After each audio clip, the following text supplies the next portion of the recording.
السلام علیکم ورحمۃ اللہ وبرکاتہ۔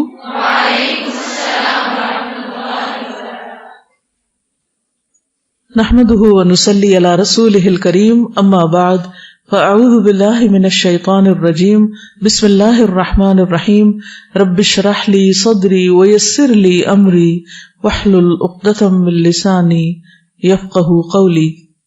آج ہم پڑھیں گے سیدہ فاطمہ بنت اسد کے بارے میں۔ ان کا نام فاطمہ، والد کا نام اسد بن ہاشم بن عبد مناف، نبی صلی اللہ علیہ وسلم بھی ہاشم کی اولاد میں سے تھے۔ خامن کا نام ابو طالب بن عبد المطلب، ابو طالب کی بیوی، اور کنیت ام طالب۔ سیدنا علی، عقیل، جعفر، ام ہانی، جمانہ اور ریطہ، یہ سب ابو طالب کی اولاد ہیں۔ نبی صلی اللہ علیہ وسلم کی والدہ آمنہ بنت وہب کی وفات کے بعد نبی کریم صلی اللہ علیہ وسلم کی کفالت آپ کے دادا عبد المطلب نے کی۔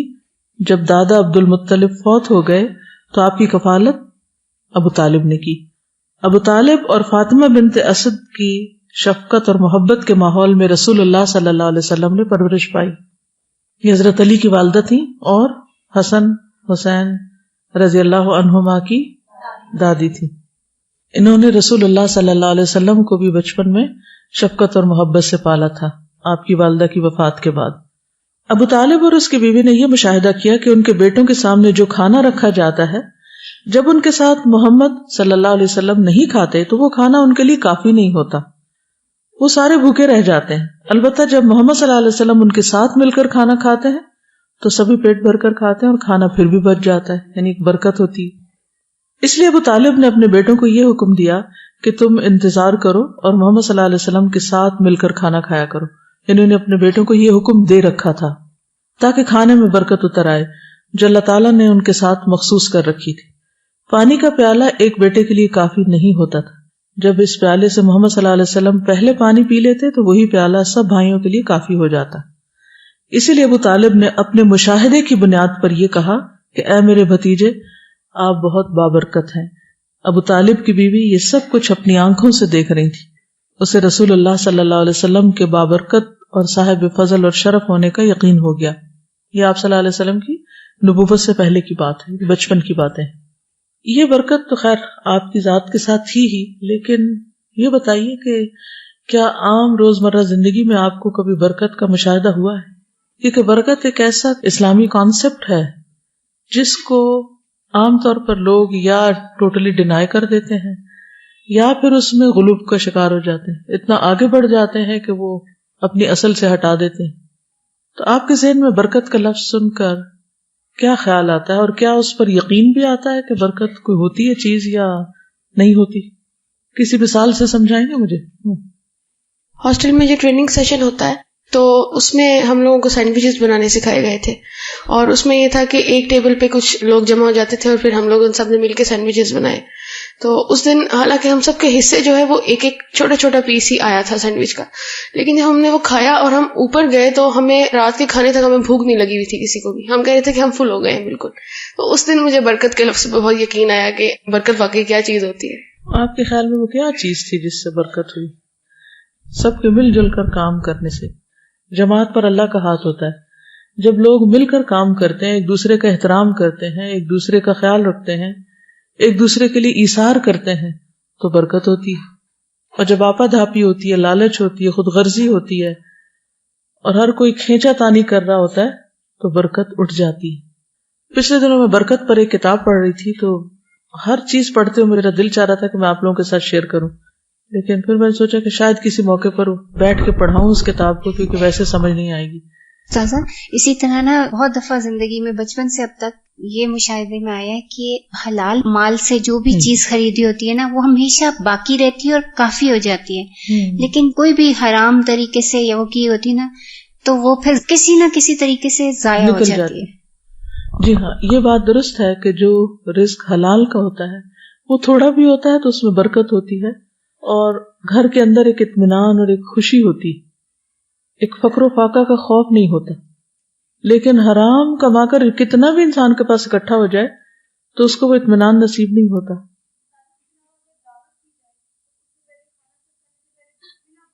جی ہاں، بالکل. جس کھانے پر بسم اللہ پڑھ لی جائے, جس کام کے اوپر اللہ کا نام لیا جائے, ان سب کے ساتھ بھی یہی ہوتا ہے. اور میرے فادر کے فرینڈ نے انہوں نے بتایا تھا کہ پہلے ان کے پاس امرود کا ایک باغ ہوا کرتا تھا, تو انہوں نے کہا کہ مجھے اتنا پروفٹ نہیں ہوتا اس سے, تو کسی نے ان سے کہا کہ آپ صدقے کی نیت کر لیں, آپ داخل ہوتے ہوئے اونچی آواز میں کہیں کہ اللہ اس میں سے جو بھی آپ مجھے دیں گے نا وہ میں صدقہ ضرور کروں گا اس میں سے کسی بھی طرح سے. تو انہوں نے یہی کیا, اور اس کے بعد ایسا ہوا کہ ان کے تھوڑے سے درخت تھے اس پہ اتنا اچھا پھل آتا تھا اور اتنا زیادہ آتا تھا کہ باقی درختوں پہ اتنا نہیں آتا تھا. اور انہوں نے اس سے کیا کیا کہ وہ رشتے داروں میں بانٹنا شروع کر دیا, اپنے چچا کے بیٹوں اور جتنے بھی کزنس تھے ان میں, مطلب انہوں نے کہا کہ یہ جتنے درخت ہیں نا اس میں سے انہوں نے اسپیسیفائی کر لیا کہ ان درختوں کا پھل جو ہے وہ میں رشتے داروں میں دوں گا, اتنا جو ہے میں کہیں اور صدقہ کروں گا. تو اب وہ بتا رہے تھے کہ وہ کہتے ہیں کہ جتنے بھی منڈی کے لوگ تھے نا یا جتنے بھی وہ سوداگر تھے وہ کہتے تھے کہ ہم نے اسی بندے سے خریدنا ہے کیونکہ اس کا مال اوپر سے لے کر نیچے تک پیٹی میں بالکل صاف شفاف ہوتا ہے اور اس کا پھل جو ہوتا ہے وہ بہت اچھا ہوتا ہے, تو وہ خراب بھی نہیں ہوتا. وہ صرف اس چیز کی برکت تھی کہ انہوں نے صدقے کی وہ نیت کی ہوئی تھی اس سے. السلام علیکم. سادہ جو قرآن پاک کی برکت ہے نا, قرآن پاک کو پڑھنے اور پڑھانے کی, اس کو الحمدللہ میں ایسے محسوس کرتی ہوں کہ جب سے قرآن پاک پڑھا ہے اور اس کے بعد الحمدللہ کسی نہ کسی تھوڑا بہت جو پڑھا رہے ہیں, تو الحمدللہ اللہ کا احسان ہے کہ جو بھی کبھی کوئی خواہش بعض دفعہ زبان پہ نہیں بھی آئی ہوتی نا, تو اللہ تعالیٰ پتہ نہیں کیسے پوری کروا دیتے ہیں. بعض دفعہ زبان سے نکلتی ہے اور بعض دفعہ زبان پہ آتی بھی نہیں ہے لیکن وہ پوری ہو جاتی ہے. اور اتنی بڑی بڑی چیزیں, مثلا جیسے کہ جب میری شادی نہیں ہوئی تھی تو جیسے کہ لڑکیوں کو ہوتا ہے کہ بھئی ایسا گھرانہ ہونا چاہیے ویسا گھرانہ ہونا چاہیے, تو جب میری شادی نہیں ہوئی تھی تو میں کسی بھی اسکالر وغیرہ کو دیکھ کے نا تو بہت ذہن میں آتی تھی کہ ماشاءاللہ جو ان کے گھر میں لوگ ہیں کہ وہ کتنے خوش نصیب ہوتے ہوں گے. تو الحمدللہ جب شادی ہوگی اس طرح سے گھرانے میں تو میں یہی سوچتی تھی کہ اللہ تعالیٰ نے پورے کروائی. مجھے نہیں معلوم تھا کہ یہ یعنی ذہن میں تھی بات کہ ایسا ہو تو کتنا اچھا ہو جائے, لیکن اللہ تعالیٰ کی طرف سے کہ بالکل. قرآن مجید کی برکت کا جہاں تک تعلق ہے تو اللہ تعالیٰ خود قرآن پاک میں فرماتے ہیں کتاب انزلناہ الیک مبارک. جی استاذہ, جب میں یہاں پہ آئی تو میں ایز لسنر آئی تھی اور میں صرف ترجمہ کرتی تھی اور میں تقریباً 5 گھنٹے میں صرف ترجمہ ہی کر پاتی تھی. پھر مجھے لگا کہ نہیں یہ پارٹ ٹائم نہیں چلے گا, نہ میں ادھر کی نہ میں ادھر کی. پھر میں نے پورا اس کو جوائن کر لیا اور پھر وہ پورا ہونا شروع ہو گیا. مشکل ہوئی لیکن اس کے بعد جب جینا مرنا شروع کیا اور میں نے خود کو مزید آرگنائز کرنا شروع کیا تو وہ بھی ہو گیا. پھر مین وائل میری جو ملازمہ ہے وہ چلی گئی, اب وہ گھر بھی میرے ذمہ آ گیا, میں نے اس کو بھی کر لیا الحمدللہ. پھر میں نے اپنی بیٹی کا ہوم ورک اپنے ہسبینڈ کے ذمہ لگایا ہوا تھا لیکن اس کے مارکس بالکل اچھے نہیں آئے تو میں نے اس کو بھی لے لیا. اور اب میں آج کل ساتھ ساتھ جو کمپیوٹر ورک میں بہت کرتی تھی وہ میں نے چھوڑا ہوا تھا اور اب میں ساتھ وہ بھی کر رہی ہوتی ہوں. ترجمہ کو ڈیفیکلٹ ورڈ میننگز میں کنورٹ کر لیا. اللہ سبحانہ تعالیٰ نے اس قدر برکت پیدا کر دی میرے وقت میں کہ میں اب سوچتی ہوں کہ مجھے اگر اور بھی کچھ دیا جائے گا تو میں انشاءاللہ اس کو بھی کر پاؤں گی.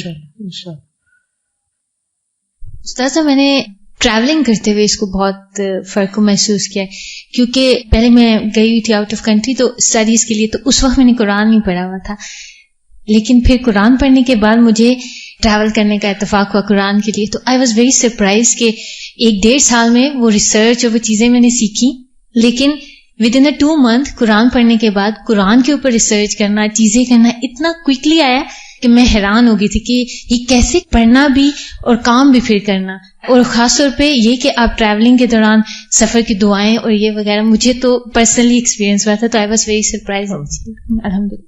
برکت کا ایک اور کانسیپٹ بھی میں نے جو آبزرو کیا وہ یہ کہ جب آپ صدقہ دیتے ہیں تو ایک اور طرح سے برکت ہوتی ہے کہ آپ کا مال ایکسٹرا خرچ ہونے سے بھی بچ جاتا ہے. میرا پرسنل ایکسپیرینس یہ ہے کہ جب میں نکلتی ہوں تو میرے عادت ہے کہ صدقہ دے کے نکلوں, تو اگر میں وہ مس کرتی ہوں تو مجھے یہاں سے یونیورسٹی جانے تک بھی پتہ نہیں اتنے میری اسپینڈ ہو جاتا ہے پیسے نا, کبھی کیب میں کبھی لینے میں کبھی کس طرح, تو وہ مجھے اس ٹائم پھر کلک ہوتا ہے کہ ہمیں ضائع ہونے سے بچ جاتا ہے جب بھی میں صدقہ دیتی ہوں. بات کر رہی تھی وہ وقت کی برکت کی, مجھے انرجی کی برکت فیل ہوتی ہے جب سے اپنی انرجیز کو یہاں قرآن کے لیے اور دین کے کام کے لیے لگایا نا. گھر جا کے اتنی انرجی فیل ہوتی ہے کہ جو کام پہلے نہیں کر سکتے تھے, کھانا بھی پکا لیا, کچن بھی دیکھ لیا, میڈ کے ساتھ بھی کر لیا, لگتا ہے کہ آپ موو کریں, انرجی کہیں اور سے آ رہی ہے. No doubt. جس طرح نبی صلی اللہ علیہ وسلم یتیم تھے اور ابو طالب اور ان کے گھر والوں نے ان کی پرورش کی, تو یہ چیز میں نے بہت نوٹ کیا کہ جب خاندان میں اگر کوئی یتیم ہو اور جو خاندان کے گھرانے اس کی سپورٹ کر رہے ہیں, اللہ تعالیٰ ان کو واقعی بہت زیادہ برکت دیتا ہے. بالکل بالکل صحیح. ام معبد کا قصہ تو یاد ہی ہے کہ جب نبی صلی اللہ علیہ وسلم نے ان کی بکری سے دودھ دویا تو وہ کتنا زیادہ تھا. رسول اللہ صلی اللہ علیہ وسلم کمائی کرنے کے حوالے سے اپنے اوپر اعتماد کرنے لگے تو آپ نے اپنے چچا عباس بن عبد المطلب کے ساتھ بات کی کہ ابو طالب کثیر العیال اور مالی اعتبار سے تنگ دست ہیں، ان کا بوجھ ہلکا کرنا چاہیے۔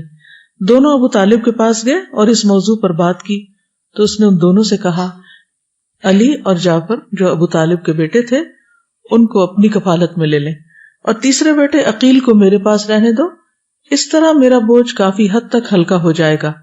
رسول اللہ صلی اللہ علیہ وسلم نے سیدنا علی کو اور عباس بن عبد المطلب نے سیدنا جعفر کو اپنی اپنی کفالت میں لے لیا۔ اس کے بعد آپ تجارتی کاروبار میں مصروف ہو گئے۔ سیدہ فاطمہ بنت اسد کا اسلام قبول کرنا۔ جب اللہ سبحانہ وتعالیٰ نے اپنے رسول مقبول صلی اللہ علیہ وسلم کی طرف اسلام کے پیغام کی وحی کی اور لوگوں کو دعوت دینے کا حکم دیا تو سب سے پہلے عورتوں میں سے ام المؤمنین سیدہ خدیجہ نے تصدیق کی رضی اللہ تعالی عنہا۔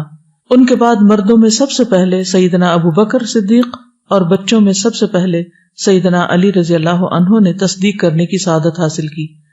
اور جب یہ حکم نازل ہوا اور اپنے قریبی رشتہ داروں کو ڈراؤ تو جس نے حکم مانا سو مانا، جس نے انکار کیا سو کیا، البتہ حضرت علی کی والدہ اور ان کی اولاد نے اسلام قبول کرنے کا اعزاز حاصل کیا۔ اللہ تعالیٰ ان سب کو اپنی رضا سے نوازے۔ سیدہ فاطمہ بنت اسد نے اپنی زندگی میں یہ دلگزاز منظر بھی دیکھا کہ اپنے دل کے ٹکڑے پیارے بیٹے جعفر اور ان کی بیوی اسما بنت امیس کو الوداع کیا، جبکہ یہ دونوں قریش مکہ کی ایذا رسانیوں سے تنگ آ گئے تھے اور حبشہ کی طرف ہجرت کر گئے تھے۔ اس سے پہلے آپ اسما بنت امیس کے بارے میں پڑھ چکے ہیں۔ حضرت جعفر اور ان کی بیوی اسما بنت امیس کو سرزمین حبشہ میں رہتے ہوئے کافی عرصہ بیت گیا، یہاں تک کہ ان کے 3 بچے وہاں پیدا ہوئے، اور سیدہ فاطمہ بنت اسد ان کے قرب کی سعادت سے محروم جدائی کا کڑوا گھونٹ پیتی رہی اور ملاقات کی کوئی صورت پیدا نہ ہوئی۔ اس کے بعد ہجرت ہوتی ہے۔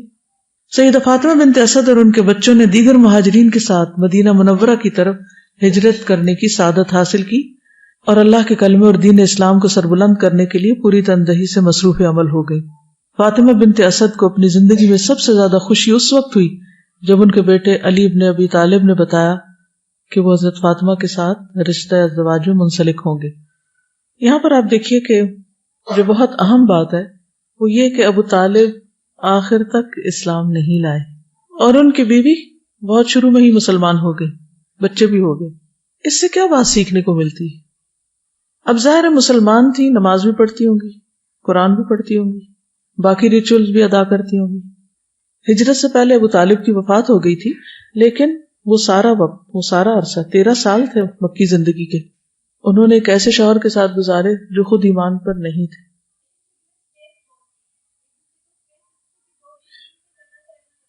ٹھیک ہے، اس میں ایک بات تو یہ ہے کہ اس وقت تک ابھی یہ حکم نہیں آیا تھا کہ اسلام اور کفر کی بنا پر رشتہ ختم کیا جا سکتا ہے، یہ حکم بعد میں آیا کافی۔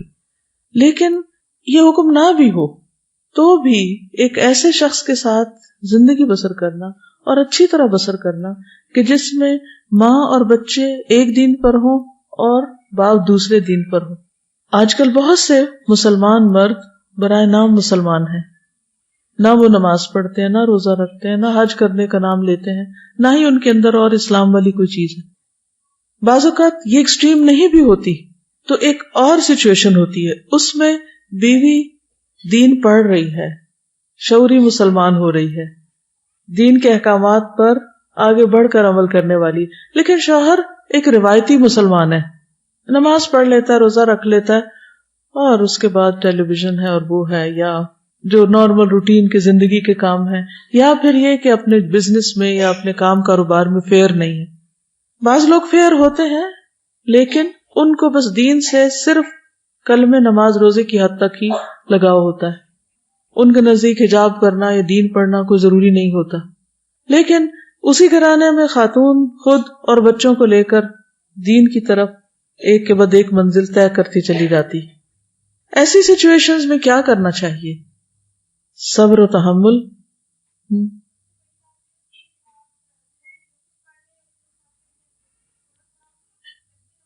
ساتھ ساتھ بتایا جا سکتا ہے، لیکن اگر پھر بھی وہ نہ مانے تو سب سے زیادہ تو اپنے عمل اور اخلاق سے جو ہے وہ دین کی تبلیغ ایسی صورتحال میں ہونی چاہیے کہ جس سے پتہ چلے کہ جو کچھ یہ پڑھ رہے ہیں وہ ایک ایسی چیز ہے کہ جس سے یہ بہتر انسان بن ہے. جی وہ صرف امتحان دینے کی نہیں ہے، عمل کی ہے.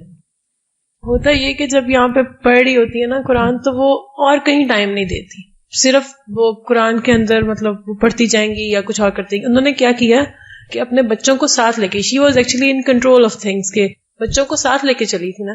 دیکھیے جہاں تک اس بات کا تعلق ہے نا کہ آپ یہ کہہ رہی ہیں کہ جو یہاں پڑھتی ہیں وہ کچھ اور نہیں کرتی، کیا پڑھنا کوئی کام نہیں؟ کیونکہ اکثر لوگ اس چیز کو اتنا ملامت کرتے ہیں کہ جو لوگ پڑھتے ہیں وہ کچھ اور نہیں کرتے اور انہیں دنیا کی کوئی خبر نہیں. بھائی 20 سال دنیا کی خبر رکھی اور 21ویں سال پھر دنیا کی خبر رکھنی ہے. 1 سال جو آپ نے قرآن کے لیے دیا ہے اس کو تو سنجیدگی سے دیجئے کہ اس میں سے بھی کھا جائیں گے آپ حصے. مجھے صرف 1 دن کے ایبسنٹ ہونے کا نقصان بتائیے. استاد کلاس میں کھڑا ہو اور اسٹوڈنٹ کہیں اور جا رہا ہو. Is it fair? اس کو آپ جسٹیفائی کریں گے؟ آپ قرآن کی عزت کر رہے ہیں یا قرآن کے ساتھ زیادتی کر رہے ہیں؟ آپ کون سی آیت ایسی ہے جس کا یہ حق نہیں کہ اس کو پراپر طریقے سے بیٹھ کے سنجیدگی سے سنا جائے اور اس کو یاد کیا جائے اور اس میں غور و فکر کیا جائے؟ کیا آپ 1 دن میں 2 دن کا کام کر سکتے؟ نہیں کر سکتے. صرف 1 سال جس کے 12 مہینے ہیں اس میں 30 پارے پڑھنے ہیں. 1 مہینے میں 2.5 پارے کا ایوریج بن رہا ہے.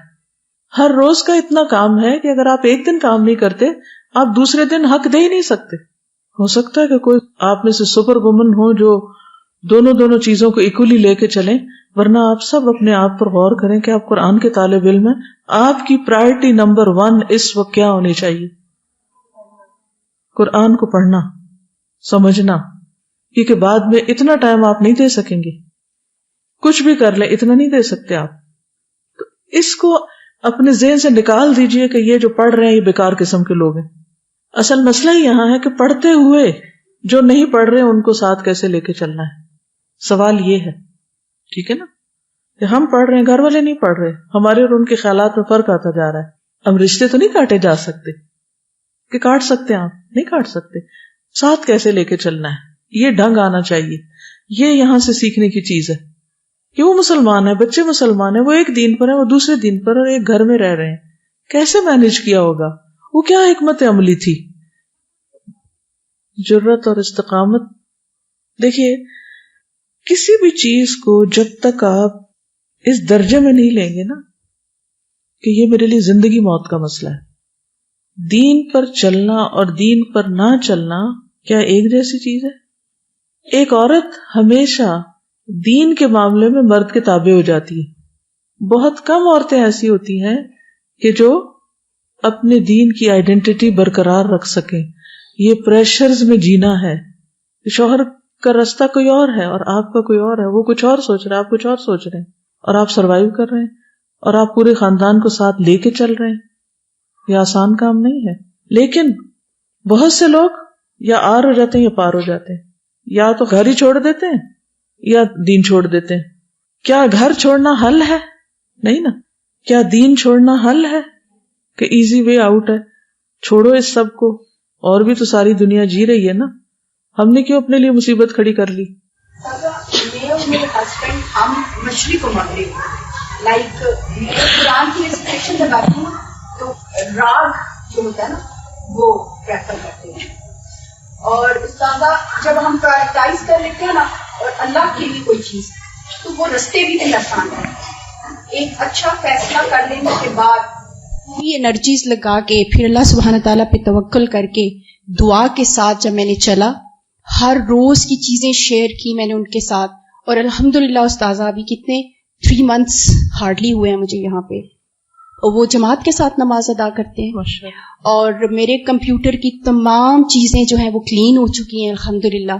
اور میری بیٹی جو ہے وہ استاذہ جب میں نبی پاک صلی اللہ علیہ وسلم کا کوئی ذکر اس کے سامنے کرتی ہوں تو وہ روتی ہے، کہتی کہ مجھے ان سے ملنا ہے. یہ وہ چیز ہے کہ جب ہم پرائرٹائز کر کے فوکس ہو کے اور اللہ پہ توکل کر کے چل پڑتے ہیں، میں نے یہ دیکھا اپنی زندگی میں کہ کچھ مشکل نہیں رہتی. الحمدللہ.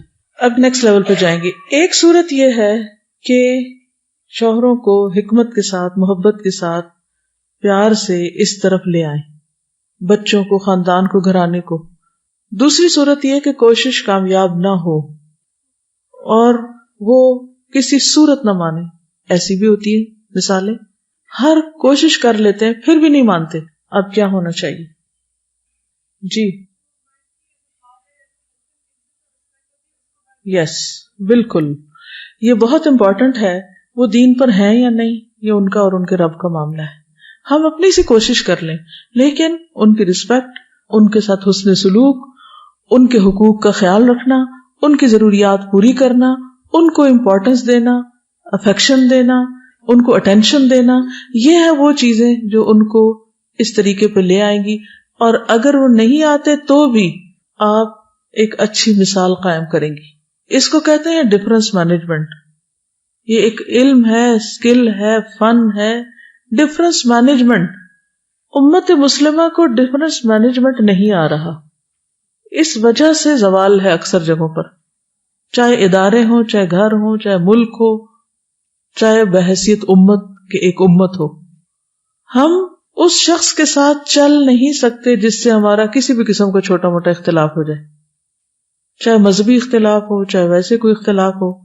ہم اس شخص کو سپیس دینے کو تیار ہی نہیں ہوتے. ہم کہتے ہیں آر یا پار، یا تم میرے دین پہ ہو تو یا پھر میرے لیے کچھ نہیں. اگر اس بات کو آپ دیکھیں، کیا یہ ممکن ہے کہ دو لوگ بالکل آئیڈینٹیکل ہوں، ہر چیز میں ایک ہی سوچیں؟ ہو سکتا ہے؟ یہ نہیں ہو سکتا، کیونکہ اللہ نے بنایا ہی مختلف ہے. کیا یہ ممکن ہے کہ ہم ہر ایک کی ہر بات سے اتفاق کر جائیں؟ ممکن ہے؟ نہیں، یہ بھی نہیں ہو سکتا. تو اگر کوئی میری بات سے یا میں اس کی بات سے اتفاق نہیں کرتی تو کیا اس کا یہ مطلب ہے کہ ہماری بول چال، اٹھنا بیٹھنا، ملنا جلنا سب ہی ختم ہو جائے؟ چلو دوسرے لوگوں سے تو آپ کر بیٹھیں گے، کیا گھر میں کر سکتے ہیں؟ کیا آپ ایک کمرے میں بند ہیں اور دوسرا دوسرے میں؟ کیا یہ اچھا طریقہ ہوگا؟ ہرگز نہیں. اختلاف کے باوجود اکٹھے رہنا سیکھیں. اب اس کا طریقہ کیا ہو؟ اختلاف کے باوجود اکٹھے کام کرنا سیکھیں. اتحاد کا مطلب یہ نہیں ہوتا کہ آپس میں کوئی ڈفرنس نہیں ہوگا. اتحاد کا مطلب، یونائٹ ہونے کا مطلب یہ ہے کہ ہم ایک مقصد کے لیے اکٹھے رہ سکتے ہیں، اکٹھے کام کر سکتے ہیں. ہاں ہمارے خیالات میں اونچ نیچ ہو، فرق ہو. اب شادی کا ایک مقصد ہوتا ہے نا، ایک خاندان کو پالنا ہے، ایک نسل کو بڑا کرنا ہے. انسانوں کی فیکٹری ہے وہ. اگر اس کے ٹکڑے پرزے ہل گئے تو وہ جو اس میں سے نکلیں گے نا انسان، ان کے ساتھ بڑی سخت زیادتی اور بہت زیادہ ظلم ہے. وہاں پھر اللہ کے رسول صلی اللہ علیہ وسلم کی محبت کرنے والے بچے نہیں پیدا ہو سکتے، کیونکہ انہوں نے محبت دیکھی نہیں، انہیں پتہ نہیں محبت کیا ہوتی، کیونکہ انہوں نے ماں باپ کی آپس کی محبت نہیں دیکھی، اور لوگوں کی محبت نہیں دیکھی. وہ حقیقی محبت کے مفہوم سے ہی ناآشنا ہوتے ہیں، ان کے اندر وہ چیزیں نہیں ہوتی. تو اس میں خواتین کا ایک بہت اہم رول ہے. گھریلو زندگی کی بات اس وقت خصوصاً میں کر رہی ہوں، ایک خاتون خانہ کے رول کی بات کر رہی ہوں. اس عورت کی بات کر رہی ہوں کہ جو دین پر چل رہی ہے، جو دین پڑھی ہوئی ہے، جو دین پر عمل کا دعویٰ کرتی ہے، جو لوگوں کو دین پڑھا رہی ہے، جو لوگوں کو دین بتا رہی ہے. اگر اس نے اپنے گھر میں ایک فتنہ فساد مچایا ہوا ہے اور اس کے اپنے گھر میں ایک دوسرے کا احترام نہیں، یا جہاں جس گروپ میں وہ مل کے کام کر رہی وہاں وہ ایک دوسرے کو احترام دینا نہیں جانتی، ایک دوسرے کی بات سننے کے روادار نہیں، وہاں آپس میں دوستی نہیں، یہ کس چیز کی بات کر رہے ہیں؟ پھر کس دین کی بات کر رہے ہیں؟ کہاں ہے وہ دین؟ پھر دین تو نام ہی خیر خائی کا ہے، الدین النصیحہ. تو کیا ایک دوسرے کے خلاف دلوں میں گرج رکھ کے نصیحہ ہو سکتی، خیر خائی ہو سکتی؟ اگر مجھے کسی سے ضد ہے، کسی کے لیے خدا نخواستہ میرے دل میں نفرت ہے، تو میں اس کی بھلائی کے طریقے سوچوں گی کہ میں اس کو کہاں سے فائدہ پہنچاؤں، کیسے خیر پہنچاؤں؟ کبھی بھی نہیں ہو سکتا. اس لیے بہت ضروری ہے کہ ہم اختلاف کے باوجود اتحاد کرنا جانیں، دوسرے کی بد اخلاقی کے جواب میں اچھا اخلاق پیش کرنا جانیں، دوسرے کے رویے کے تابع ہو کے کام نہ کریں، جو کام ہم نے کرنا ہے اس کو کرتے چلے جائیں. کسی کام کو اس لیے نہ کریں کہ کوئی خوش ہو رہا تو میں کرتا جاؤں، اور کسی کام کو اس لیے نہ چھوڑیں کہ فلاں خوش نہیں ہو رہا تو اس لیے اب کیا فائدہ. جس کے لیے کرنا ہے وہ تو ہر جگہ موجود ہے. تو جب تک یہ اخلاق اور یہ اصول زندگی میں نہیں آئیں گے آگے نہیں بڑھ پائیں گے، اور قیامت کے دن تو ہر ایک اپنا اپنا نامہ اعمال لے کے کھڑا ہوگا. دنیا میں تو ہم بلیم کر دیتے ہیں نا، اس کی غلطی، اس کا قصور، اس نے ایسا کیا، فلاں ایسا کرتا ہے، فلاں میرے ساتھ اچھا نہیں اس لیے میں دین کی خدمت نہیں کر سکتا کیونکہ فلاں اور فلاں کا اخلاق اچھا نہیں. کیا یہ عذر کافی ہے اللہ کے ہاں جواب دینے کے لیے؟ جیسے بہت سے لوگ یہ بہانہ کرتے ہیں نا، چونکہ مسلمان بڑے خراب ہیں اس لیے ہم مسلمان نہیں ہوتے. بڑے بڑے جو تھنکرز تھے انہوں نے بھی اس قسم کی باتیں کی ہوئی ہیں. جیسے برنارڈ شاہ سے ایک جملہ منسلک ہے، آئی ڈونٹ نو کہ کتنی حقیقت ہے، شاید پڑھا بھی تھا میں نے کہیں. اس نے کہا کہ میں جب اسلام کو دیکھتا ہوں تو مجھے یہ سب سے بہتر دین نظر آتا ہے، لیکن جب میں مسلمانوں کو دیکھتا ہوں تو سب سے ورسٹ لوگ نظر آتے ہیں، تو اس وجہ سے میں مسلمان نہیں ہونا چاہتا. تو یہ بہت بڑا ایشو ہے کہ لوگ دین کی طرف نہیں آنا چاہتے. کس کی وجہ سے؟ دین کا دعویٰ کرنے والوں کی بد اخلاقی کی وجہ سے، ان کی آپس کی لڑائی جھگڑے اور فتنے فساد کی وجہ سے. تو ہم زبان سے تو کچھ کہیں، ہمارا عمل اس کے خلاف ہو، نتیجہ کیا ہوگا؟ لوگ دین سے بھاگ جائیں گے. اور ہم زبان سے چیخ چیخ کے پکارتے رہے لوگوں کو، کیا فائدہ ان باتوں کا؟ کوئی نہیں آئے گا. اس لیے اختلاف کا ہونا بہت قدرتی بات ہے. اللہ نے ہر ایک کو مختلف بنایا، ہوگا ہی ہوگا. ہر وقت توقع رکھیں کہ اختلاف ہوگا، لیکن اپنے اندر اتنا حوصلہ رکھیں کہ اس شوق کو سہ جائیں. جب شوق سہنے کے عادی ہو جائیں گے یا اس کو برداشت کر لیں گے تو اگلا قدم اٹھے گا، تب استقامت آئے گی. دیکھیں جب کسی چیز کو گاڑنا ہوتا ہے تو اس میں کیل لگائے جاتے ہیں نا، تکلیف دہ عمل ہے نا. تو استقامت آنے کے لیے وہ کیلوں کی تکلیف برداشت کرنی پڑے گی. کوئی ادھر سے چبھے گا، کوئی ادھر سے ٹھکے گا، کوئی ادھر سے ٹھکے گا، پھر جا کے استقامت آئے گی. تو بہرحال فاطمہ بنت اسد کے بارے میں جب میں پڑھ رہی تھی تو مجھے اور بھی بہت سے ان کے جو رول ہیں، جن میں ایک بہت ہی پیارا رول کہ حضور صلی اللہ علیہ وسلم کی تربیت انہوں نے کی ایک ماں بن کر، وہ بھی بہت عمدہ ہے. لیکن یہ رول کہ ایک غیر مسلم شوہر کے ساتھ رہیں، حالانکہ وہ نبی صلی اللہ علیہ وسلم کی ان پرسن یعنی ذاتی حیثیت میں مدد کرنے والے تھے، آپ کے دین کو صحیح بھی کہتے تھے. کئی لوگ بہت براڈ مائنڈیڈ بھی ہوتے ہیں، وہ خود نہیں دین پہ ہوتے لیکن گھر والوں کو کچھ نہیں کہتے، اور گھر والے صرف خاتون خانہ اس لیے لڑے جا رہی میرا شوہر یہ نہیں کرتا، میرا شوہر یہ نہیں کرتا. بھائی ہماری بھی تو کوئی ذمہ داری بنتی ہے نا، ہم ساری انہیں پہ کیوں ڈالنا چاہتے؟ اور اگر ہم کوئی ذمہ داری اٹھا رہے ہیں تو کیا اس کا اجر ہمیں نہیں ملے گا؟ تو ہر وقت ہمیشہ موافق ماحول نہیں ملتا اور اس کی توقع رکھنا چھوڑ دیجئے. ہر وقت موافق ماحول نہیں ملے گا، اس کی امید نہ رکھیے. تندیے وعدے مخالف میں رہنا سیکھیے. جی استاذہ، میں یہی کہنا چاہ رہی تھی کہ ہمارے ہاں بھی عموماً جو مردوں کا مزاج ہے وہ اسی طرح کا ہے کہ وہ اگر کسی چیز کے اوپر خود نہیں بھی آتے تو گھر کے اندر اتنی مداخلت نہیں کرتے. موسٹلی یہ ایسے ہی ہوتے ہیں. ایسے میں عورت کے پاس یہ میدان ہوتا ہے کہ جو وہ کرنا چاہتی تھی وہ اپنے بچوں کے اوپر کرے. اور دوسری بات یہ کہ عورت جو ہے اس کی ریت بھی اس کے بچے ہی ہیں، شوہر نہیں ہے. یعنی ٹھیک ہے کہ اس کا کام ہے کہ وہ اس کو بھی خیر خواہی کرے، لیکن اگر وہ سمجھتی ہے کہ اس کا ایک مزاج بن چکا ہے اور وہ کچھ چیزوں کو نہیں چھوڑنے والا، تو پھر وہ ساری محنت جو ہے وہ اپنے بچوں کے اوپر کرے، کیونکہ وہاں میدان ہے. اور یہ فاطمہ بنت اسد کا یہی نظر آتا ہے. دوسری طرف ابو طالب بھی تھوڑے سے اس مزاج کے تھے، جیسے ابھی آپ نے کہا کہ وہ نبی صلی اللہ علیہ وسلم کا ساتھ دیتے تھے، یعنی کھلے دل کے تھے، اگرچہ خود ایکسیپٹ نہیں کیا. تو اس سے ہم عورتوں کو فائدہ اٹھانا چاہیے اس چیز سے بہت، کہ وہ ہمیں سپورٹ کر رہے ہیں، فائنینشلی ہیلپ کر رہے ہیں، ساری فیسلٹیز دی ہوئی ہیں، گاڑی دی ہوئی ہے، ڈرائیور دیا ہوا ہے، پڑھنے لکھنے کا جو بھی ذمہ داری ہے خرچ اٹھا رہے ہیں، آزادی دی ہوئی ہے. کیا چاہیے؟ اور ہم اسی بات پر روتے رہے کہ یہ کیوں نہیں فلانا کام کر رہے. بھائی اتنا کچھ جو وہ کر رہے ہیں اس سے فائدہ اٹھائے. تو وہی بات ہے نا، پھر وہی منفی سوچ والی کہ ہر وقت دوسروں کی خامیوں اور غلطیوں کو چنتے رہنا، کڑتے رہنا، اور جو ملا ہوا اس پہ کبھی راضی نہ ہونا. ایسے لوگوں کو کون منہ لگانا چاہے گا؟ جی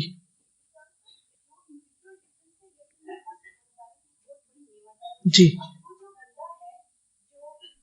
فرینڈس کے ساتھ ہمارے سامنے آیا ہے، وہ اللہ سبحانہ تعالیٰ نے کسی خاص جگہ کسی خاص مقصد کے لیے پیدا کیا ہوتا ہے. بالکل. اور وہ اپنی جگہ پہ بڑا فٹ ان ہوتا ہے. ہاں وہ آپ کو سوٹ نہیں کرتا تو اب آپ کو چاہیے کہ آپ ایسی ہو جائیں کہ آپ ان کو سوٹ کریں تاکہ کمفرٹ اتنا ہو کہ وہ آپ کے ساتھ بھی پازیٹیو ہو جائیں. اور الحمدللہ میں ابھی جب وہ اس بچی مریم نے بات کی تو میں اللہ تعالیٰ کا اتنا شکر ادا کری تھی کہ میں اگر گھر میں چینج لائی ہوں تو میں نے اپنے آپ کو ختم کیا ہے. اور اس میں اللہ سبحانہ تعالیٰ نے میری مدد کی ہے تو یہ پاسبل ہوا ہے. اگر ہم اپنی آئیڈینٹی بھی چاہیں اور دوسرے کو بھی بدلنا چاہیں تو یہ نہیں ہو سکتا. اپنے بہت سے حقوق پر کمپرومائز کرنا پڑتا ہے. میں سمجھتی ہوں کہ دین پر چلتے ہوئے جو دوسروں کی طرف سے اپوزیشنز اور پرابلمز آتی ہیں یہ اللہ کی طرف سے آزمائش ہوتی ہے. وہ ہم کو بہتر انسان بنانا چاہتا ہے اور ہم کو بلندی دینا چاہتا ہے. بالکل. اصل میں ہم چاہتے ہیں کہ بلندیاں بھی ملے لیکن امتحان کوئی نہ آئے, آزمائش کوئی نہ ہو. اللہ تعالیٰ عافیت میں ہی رکھے, لیکن فطرت کا قانون یہی, اس کے سوا رستہ ہی کوئی نہیں. ام حسبتم ان تدخلوا الجنۃ ولما یأتکم مثل الذین خلوا من قبلکم مستهم البأساء والضراء وزلزلوا. تو ہمیشہ ہی ہوا کہ جنہوں نے بھی یہ بیڑا اٹھایا وہ زلزلوا سے گزرے, تو ہم پھر اس وقت چیخنے لگتے ہیں کہ یہ کیا ہو گیا ہمارے ساتھ, تو پھر ثابت قدمی نہیں آتی نا. چلیے آگے چلتے ہیں. نبی کریم صلی اللہ علیہ وسلم کی طرف سے محبت اور شفقت سیدنا علی بن ابی طالب نے نہایت پرامن, پرسکون اور پرسعادت زندگی بسر کرنا شروع کی. گھریلو ماحول میں کسی قسم کی کوئی گھٹن نہ تھی. حضرت علی نے اپنی والدہ سے یہ کہہ دیا تھا, اکفی فاطمہ بنت رسول اللہ سقایت الماء والذہاب فی الحاجہ. اکفی, میں کافی ہو جاؤں گا. حضرت علی نے کہا میں کافی ہوں. کس کے لیے؟ فاطمہ کے لیے. کون؟ جو رسول اللہ کی بیٹی ہیں صلی اللہ علیہ وسلم, جو ہمارے گھر آ رہی ہیں شادی ہو کر. میں ان کے لیے مددگار ہوں, ان کے لیے کافی ہوں. کس کام میں؟ سقایت الماء, پانی لانے میں, والذہاب فی الحاجہ, اور ضروریات پوری کرنے میں, یعنی میں باہر کے کام کروں گا. وتکفیکی, اور آپ کو کافی ہے. خدمت الداخل الطحن والعجن, گھر کے اندرونی کام, آٹا پیسنا اور آٹا گوندنا وغیرہ کے لیے فاطمہ آپ کو کافی ہوں گی. میں فاطمہ کی ہیلپ کروں گا, فاطمہ آپ کی ہیلپ کریں گی. اب تک آپ کھانا بناتی تھی, آپ چکی چلاتی تھی, آپ آٹا گوندتی تھی, اب فاطمہ آئیں گی تو وہ کریں گی. اور انہوں نے کیا یا نہیں؟ سب گواہی دیتے ہیں نا. اچھا, فاطمہ بنت اسد کون تھی؟ حضرت فاطمہ الزہرا کی ساس. اب بتائیے, بہت سی لڑکیاں جو دین پڑھ جاتی ہیں وہ یہ کہتی ہیں ماں کی خدمت تو ٹھیک ہے, ساس کی خدمت کا کہیں حکم نہیں آیا, اس کو حکم تلاش کرتی ہیں. تو یہاں پر آپ دیکھیے کہ حضرت علی کیا کہتے ہیں, اور ایک نیچرل سی بات ہے نا کہ مرد باہر کام کرے گا, عورت گھر میں کام کرے گی. یہ کیسے ممکن ہے کہ اب مرد باہر بھی کام کرے اور پھر اپنی ماں کی خدمت کے لیے گھر میں بھی چکی پیسے اور آٹا گوندے؟ انہوں نے یہ تو نہیں کہا کہ میں باہر بھی جاؤں گا اور پھر میں گھر میں بھی. اور فاطمہ یہ بس کہہ دیں گی کہ میرا تو ذمہ نہیں ہے, ماں کی خدمت آپ کا اپنا ذمہ ہے. ماں کی خدمت اگرچہ اولاد کی ذمہ داری ہے, لیکن شادی کے بعد شوہر بیوی دونوں مل کر ضروریات پوری کرتے ہیں. کچھ کام بیٹے کے ہوتے ہیں اور کچھ بہو کے ہوتے ہیں جو بیٹی کی جگہ پر آتی, اور ایک اخلاقی فرض بھی بنتا ہے. تو یہاں پر حضرت علی رضی اللہ تعالیٰ عنہ نے اس موقع پر اپنا رول بھی بتا دیا اور فاطمہ کا بھی رول بتا دیا کہ کیسے کام ہوگا. رسول اللہ صلی اللہ علیہ وسلم سیدہ فاطمہ بنت اسد کی بہت عزت کیا کرتے تھے اور ان کے ساتھ اپنی والدہ کی طرح حسن سلوک سے پیش آتے.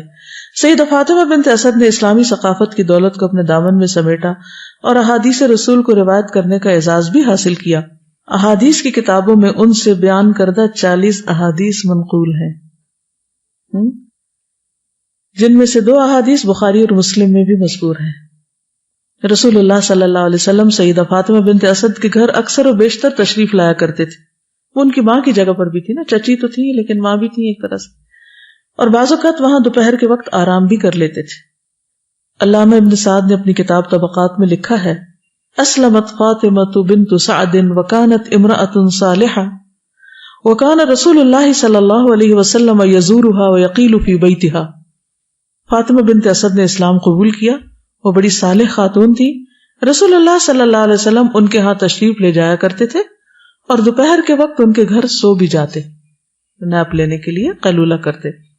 رسول اللہ صلی اللہ علیہ وسلم سیدہ فاطمہ بنت اسد کو بعض اوقات تحائف بھی دیا کرتے تھے، کیونکہ انہیں رسول اللہ صلی اللہ علیہ وسلم کے ہاں بلند مقام اور مرتبہ حاصل تھا، آپ انہیں ترجیح دیا کرتے تھے۔ الاصابہ میں جعد بن حبیرہ علی بن ابی طالب سے روایت کرتے ہیں، سیدنا علی فرماتے ہیں کہ رسول اللہ صلی اللہ علیہ وسلم نے مجھے موٹے ریشم کا چوغا بطور تحفہ دیا اور فرمایا اسے فاطمہ نامی خواتین میں تقسیم کر دیں۔ میں نے اسے پھاڑ کر 4 دوپٹے بنائے، ایک دوپٹہ فاطمہ بنت رسول اللہ کو، دوسرا دوپٹہ فاطمہ بنت اسد کو یعنی اپنی والدہ کو، تیسرا فاطمہ بنت حمزہ کو، چوتھی فاطمہ کا ذکر نہیں کیا۔ ابن حجر کہتے ہیں چوتھی خاتون شاید فاطمہ بنت شیبہ تھی جو عقیل بن ابی طالب کی بیوی تھی، تو یہ سارے خاندان میں فاطمائیں جمع ہو گئی تھی۔ وفات کے وقت نبی کریم صلی اللہ علیہ وسلم کی جانب سے اکرام، جس طرح رسول اللہ صلی اللہ علیہ وسلم سیدہ فاطمہ کی ان کی زندگی میں عزت اور اکرام کیا کرتے تھے، وفات کے وقت بھی آپ نے ان کی عزت و تکریم کو ملحوظ رکھا۔ فوت شدہ شخص کو تو کوئی پتہ نہیں ہوتا کون میرے جنازے پہ آیا ہے، کون میرے لیے کیا کر رہا ہے، اس وقت کسی کا خیال کرنا ایک بہت بڑی بات ہوتی ہے، اس کو صحیح طور پہ غسل دینا، کفن دینا، اور اس کے بعد دعا کرنا اور اس کی خیر خواہی کرنا۔ تو جو سچا مومن ہوتا ہے وہ زندہ اور مردہ دونوں کی خیر خواہی کرتا ہے۔ سورۃ یاسین میں آتا ہے نا اس شخص کے بارے میں جس نے مرنے کے بعد جب شہید ہو گیا تو کہا یا لیت قومی یعلمون بما غفر لی ربی وجعلنی من المکرمین۔ تو نبی صلی اللہ علیہ وسلم نے اس کے بارے میں کیا فرمایا تھا؟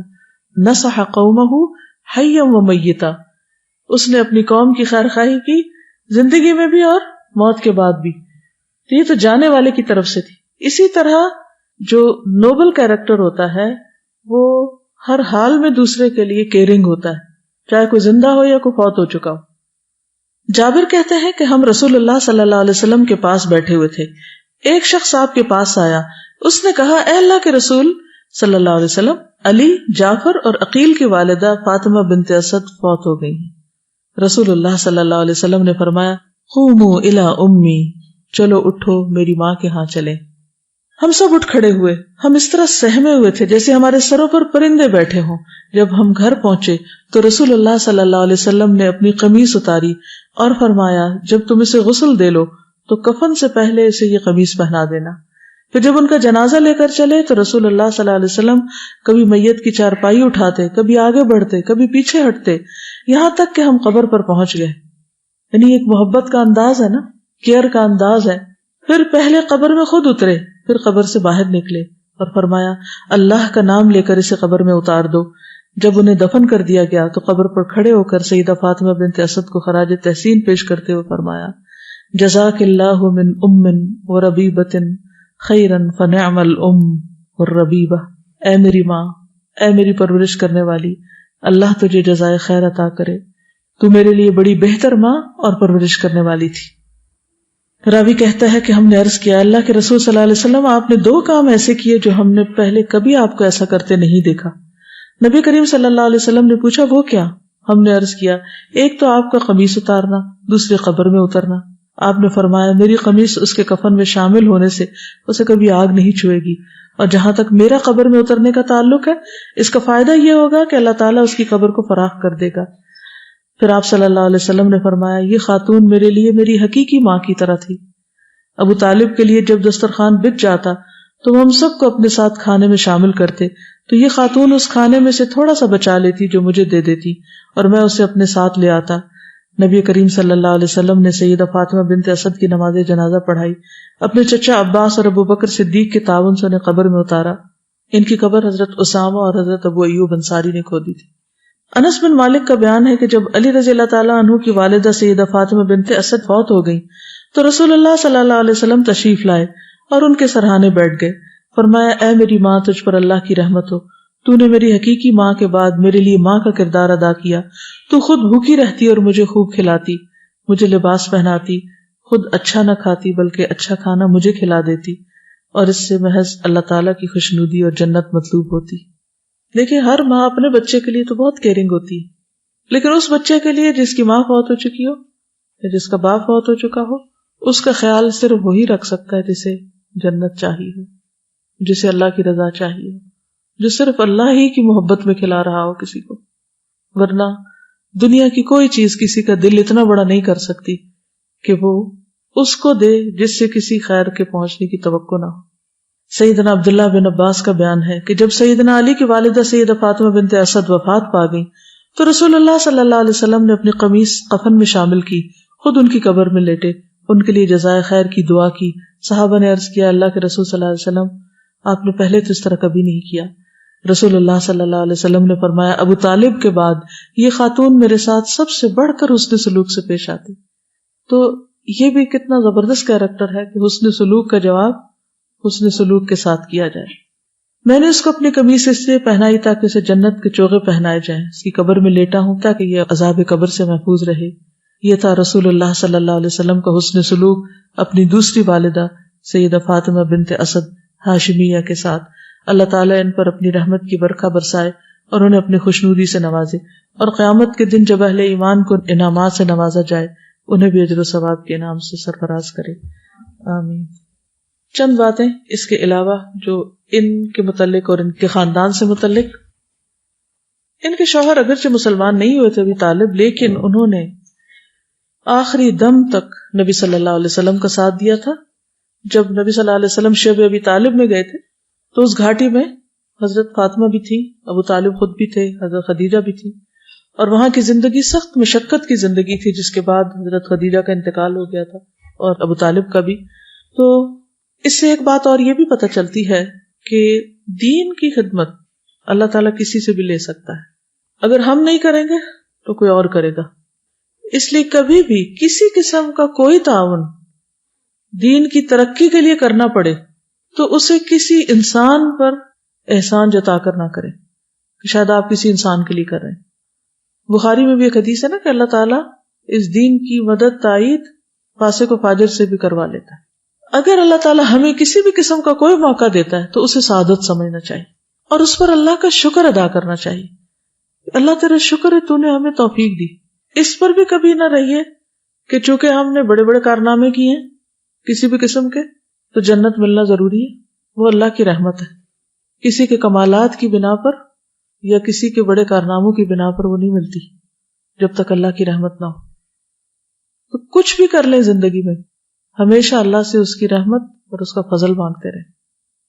ہمیں نہیں پتا ہمارا اختتام کہاں ہوگا، آخری وقت کیسا ہوگا، تو آخری وقت کلمہ نصیب ہونے کی دعا بھی کرتے رہیں۔ سعید بن مسیب اپنے والد سے روایت کرتے ہیں کہ جب ابو طالب کی موت کا وقت آیا تو رسول اللہ صلی اللہ علیہ وسلم ان کے پاس آئے اور کہا کہ آپ کہہ دیجئے لا الہ الا اللہ تو میں آپ کے لیے اللہ سے جھگڑ سکوں گا۔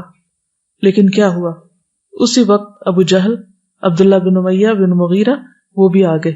آپ صلی اللہ علیہ وسلم لا الہ الا اللہ کا کہتے، اس پر ابو جہل اور عبداللہ بن امیہ کہتے ابو طالب کیا تم اپنے باپ عبد المطلب کے دین سے پھر جاؤ گے؟ رسول اللہ صلی اللہ علیہ وسلم برابر کلمہ اسلام ان پہ پیش کرتے رہے اور ابو جہل اور ابن ابی امیہ اپنی بات دہراتے رہے۔ آخر کار ابو طالب کی آخری بات یہ تھی کہ وہ عبد المطلب کے دین پر ہیں، لا الہ الا اللہ نہ پڑھ سکے۔ تو آخری وقت جو ہے یہ بھی بڑا ہی اہم وقت ہوتا ہے، اس اچھے خاتمے کی دعا ہمیشہ کرتے رہے کہ اللہ تعالیٰ اس وقت کلمہ نصیب کر دے۔ دوسری طرف آپ یہ بھی دیکھیے کہ یہ جو کفر پہ ڈٹے ہوئے تھے وہ بھی اپنے مشن سے غافل نہیں تھے، آخری وقت وہ بھی پہنچ گئے اور ایک کشمکش ہو رہی۔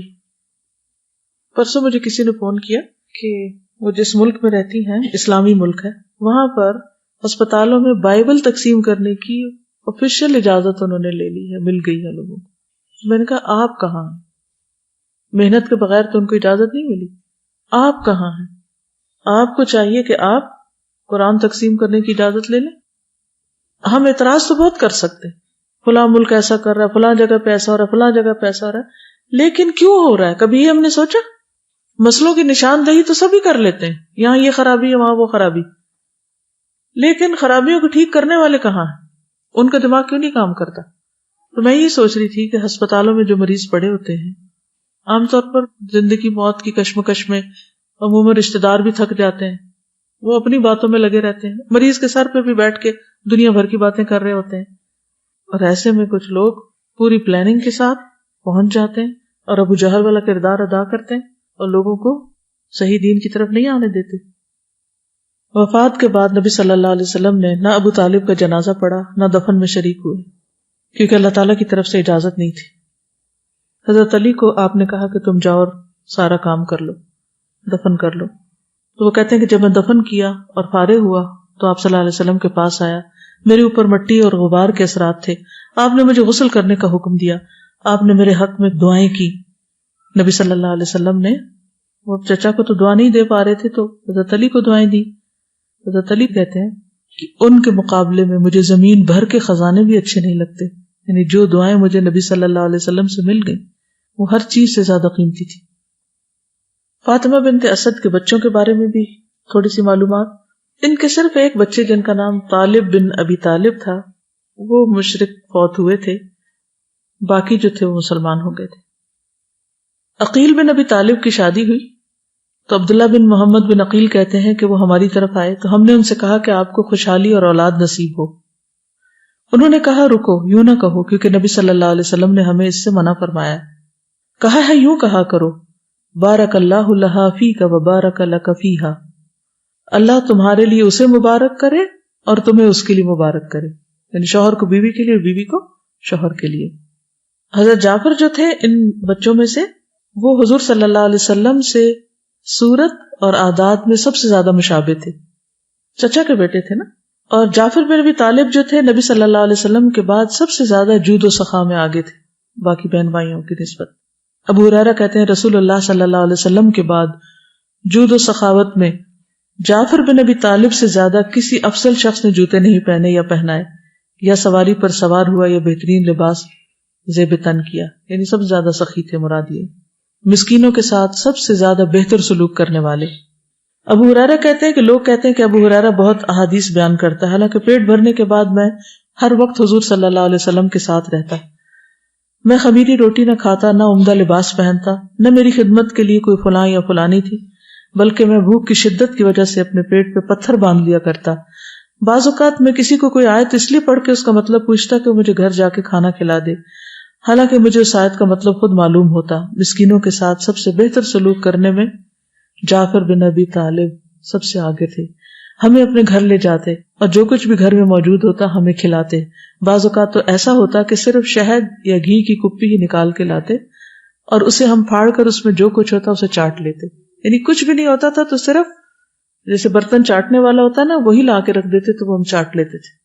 اگر ابو ہریرہ بھی ہماری طرح خمیری روٹی، بریڈ وغیرہ یا اور اسی طرح کی مزے مزے کی چیزیں کھانے کے پیچھے پڑ جاتے تو پھر وہ 5000 احادیث جو ابو ہریرہ نے روایت کی ہیں اور ہم تک پہنچی ہیں وہ کون کرتا؟ کسی کو تو قربانی کرنی پڑتی ہے نا، تب دین اگلی نسل تک جاتا ہے اور اس کے لیے ایکسٹرا ایفرٹ لگانی پڑتی. دنیا کی بہت سی نعمتوں سے ہاتھ کھینچنا پڑتا ہے جو حرام نہیں ہوتی، نہ کوئی حرام سمجھ کے ان کو چھوڑتا ہے. کبھی نیند چھوڑنی پڑتی ہے، کبھی خوراک میں کمی کرنی پڑتی ہے، کبھی کسی اور چیز کی قربانی دینی پڑتی، کیونکہ یہ دین قربانیوں سے پنپتا ہے، آرام اور عیش و عشرت اور راحت سے نہیں. لیکن آج اس دین کی حفاظت کے لیے، اس دین کی پروموشن کے لیے کتنے لوگ ہیں جو واقعی قربانی کرنا جانتے ہیں یا قربانی کرنا چاہتے ہیں. ہم کیا چاہتے ہیں؟ کیے بغیر ہمیں درجات مل جائے، محنت اور قربانی کے بغیر ہی جنت مل جائے.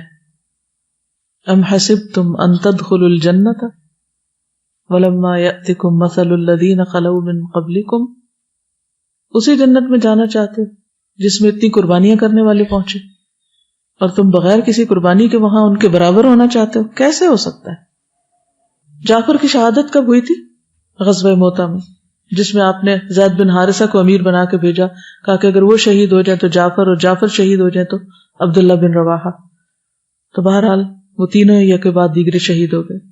ان کے جسم پر تلواروں کے 50 زخم تھے، لیکن پیٹھ پہ ایک بھی نہیں تھا کیونکہ پیٹھ پھیری نہیں.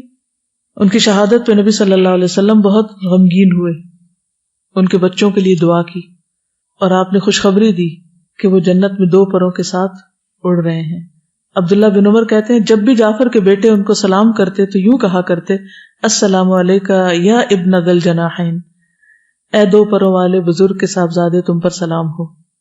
نبی صلی اللہ علیہ وسلم نے ان کے بارے میں فرمایا، میں نے جعفر کو جنت میں فرشتے کے روپ میں دیکھا، وہ جنت میں فرشتوں کے ساتھ دو پروں کے ساتھ اڑ رہے تھے. رأیت جعفر ابن ابی طالب ملکا یطیر فی الجنت مع الملائکۃ بجناحین. اللہ سبحانہ وتعالیٰ قربانیاں کرنے والوں کو ایسی بہترین جزا دیتے. پھر حضرت علی ہیں ان کے بھائی. حضرت علی کے بارے میں تو آپ سب جانتے ہیں. خیبر کے موقع پر آپ نے فرمایا تھا کہ کل میں جھنڈا ایک ایسے شخص کو دوں گا جس سے اللہ اور اس کے رسول کو محبت ہے. اب ہر شخص کی تمنا تھی کہ اس کو وہ جھنڈا مل جائے، اور آپ نے یہ بھی خوشخبری دی تھی کہ اللہ تعالیٰ اس کے ہاتھ پر مسلمانوں کو فتح دے گا. تو اچانک حضرت علی آ گئے، حالانکہ ان کے آنے کی ہمیں کوئی امید نہیں تھی. لوگوں نے بتایا کہ یہ ہے علی، تو آپ نے انہیں جھنڈا دے دیا اور اللہ تعالیٰ نے ان کے ہاتھ پر خیبر فتح کروا دیا. اللہ کے رسول صلی اللہ علیہ وسلم حضرت علی سے بھی بہت محبت کرتے تھے. محمد بن اسامہ اپنے والد سے روایت کرتے ہیں کہ جعفر، علی اور زید بن حارثہ جمع ہوئے. جعفر نے کہا میں رسول اللہ صلی اللہ علیہ وسلم کو تم میں سب سے زیادہ محبوب ہوں. زید نے کہا میں رسول اللہ صلی اللہ علیہ وسلم کو تم دونوں سے زیادہ محبوب ہوں. انہوں نے کہا چلو رسول اللہ صلی اللہ علیہ وسلم سے جا کے پوچھتے ہیں. اسامہ کہتے ہیں کہ وہ سب آئے، آپ سے اندر آنے کی اجازت طلب کی. آپ نے فرمایا آ جاؤ، یعنی ان سے کہا جاؤ دیکھو کون ہے. میں نے کہا جعفر، علی اور زید ہیں.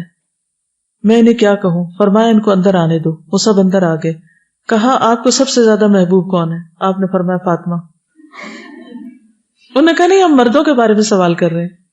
تو آپ نے فرمایا جعفر، تمہارا اخلاق میرے اخلاق کے اور تمہاری جسمانی ساخت میری ساخت کے قریب ہے، زیادہ مشابہ. تم مجھ سے اور میرے نسب سے ہو، اور علی تم میرے داماد ہو، میرے بچوں حسن حسین کے باپ ہو، اور تم مجھ سے اور میں تم سے ہوں. اور زید تم میرے دوست ہو، تم مجھ سے ہو، تمہاری ذمہ داری مجھ پر ہے، اور تم مجھے لوگوں میں محبوب ترین ہو. ہر ایک کا اپنا مقام تھا نا، ہونا بھی ایسے ہی چاہیے. حضرت علی فرماتے ہیں کہ نبی صلی اللہ علیہ وسلم نے مجھ سے یہ بات کہی کہ تم سے محبت مومن ہی کر سکتا ہے اور تم سے بغض منافق ہی رکھ سکتا ہے.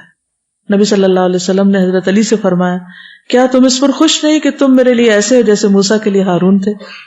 نبی صلی اللہ علیہ وسلم کا انہیں اپنے اہل میں قرار دینا، یعنی اپنے اہل میں شامل کرنا، جس میں آتا نا قل تعالوا ندعو ابناءنا وابناءکم. تو رسول اللہ صلی اللہ علیہ وسلم نے حضرت علی، حضرت فاطمہ، حسن اور حسین کو بلایا اور فرمایا یہ سب میرے گھر والوں میں سے. پھر ام ہانی، وہ بھی آپ کے چچا کی بیٹی تھی، حضرت ابو طالب کی بیٹی تھی. اور ام ہانی کے بارے میں نبی صلی اللہ علیہ وسلم نے فرمایا اونٹ پر سواری کرنے والی عورتوں میں سے سب سے بہترین عورتیں قریش کی ہیں، جو اپنے بچپن میں اپنی اولاد پر شفیق اور شوہر کی ذات میں سب سے بڑی محافظ ہوتی. حضور صلی اللہ علیہ وسلم نے ان کو نکاح کا پیغام بھی دیا تھا، لیکن نے کہا کہ میں بوڑھی ہو چکی ہوں اور میرے بچے چھوٹے ہیں. فتح مکہ کے موقع پر آپ نے ان کی پناہ کو برقرار رکھا. نبی صلی اللہ علیہ وسلم کا انہیں بکریاں پالنے کی رغبت دلانا. ام ہانی کہتی ہے کہ نبی صلی اللہ علیہ وسلم نے ان سے فرمایا ام ہانی تم بکریوں کا مال اختیار کرو، کیونکہ یہ شام کو بھی خیر لاتی ہیں اور دن کو بھی، یعنی بکریاں پالو. ام ہانی کہتی ہے کہ انہوں نے رسول اللہ صلی اللہ علیہ وسلم سے پوچھا کیا جب ہم مر جائیں گے تو ہم ایک دوسرے سے ملاقات کر سکیں گے، ایک دوسرے کو دیکھ سکیں گے؟ نبی صلی اللہ علیہ وسلم نے فرمایا انسان کی روح پرندوں کی شکل میں درختوں پر لٹکی رہتی ہے، جب قیامت کا دن آئے گا تو ہر شخص کی روح اس کے جسم میں داخل ہو جائے گی. یعنی نیک روحیں ایک جگہ پر ہوتی ہیں، اور ظاہر ہے کہ پرندوں کی شکل میں تو ایک دوسرے کو دیکھ کے پہچانتی ہوں گی.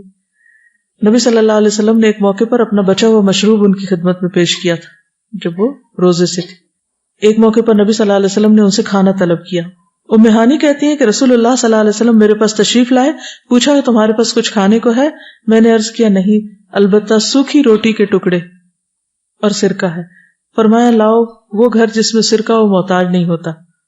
اس سے کیا پتہ چلتا ہے؟ سرکے کی ایک بوتل گھر میں رکھنی چاہیے، اور جب کچھ نہ ہو تو روٹی سرکے کے ساتھ لگا کے کھا لینی چاہیے. جب ہم یونیورسٹی میں ہوتے تھے تو ہم لوگوں نے سرکے کے اندر ویجیٹیبل ڈالی ہوئی ہوتی تھی، گاجر اور شلجم اور پیاز اور اس طرح کی چیزیں. اور صبح صبح ناشتے میں جب ہم جا رہے ہوتے تھے یا ویسے کھانے میں کبھی جیسے سالن نہیں اچھا لگا تو اسی سے ہی، اور اس میں ایک ہری مرچ بھی ڈال دیتے تھے. بہت ہی مزے کا وہ بن جاتا تھا، سالن ہی کہہ لیں جی، سرکے والا اچار. اب یہ ہنر ختم ہو گئے.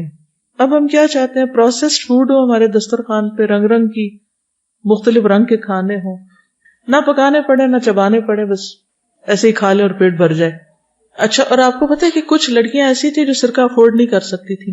اس کے لیے ایک ہماری ایجپشن فرینڈ تھی، ایجپشن تھی یا عراقی، وہ لوگ پتہ کیا کرتے ہیں؟ پانی میں نمک ابال کے اس کے اندر یہ ساری سبزیاں کاٹ کے ڈال لیتے ہیں، اور نمک جو ہے پریزرویٹو ہے، اور کئی دن تک وہ ڈپینڈ یہ کرتا نا آپ نے ڈالا کیا ہے اس میں.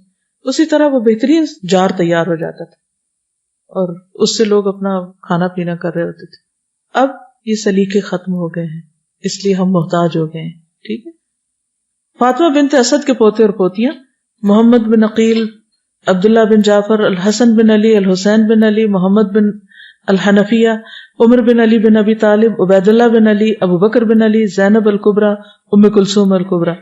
اسی طرح کئی ایک پڑپوتے ہیں جن میں زین العابدین بھی ہیں اور ان کے نواسے ہیں عمر، ہانی، یوسف، جعدہ. وآخر دعوانا الحمدللہ رب العالمین. سبحانک اللہم وبحمدک اشہد ان لا الہ الا انت استغفرک واتوب الیک. السلام علیکم ورحمۃ اللہ وبرکاتہ.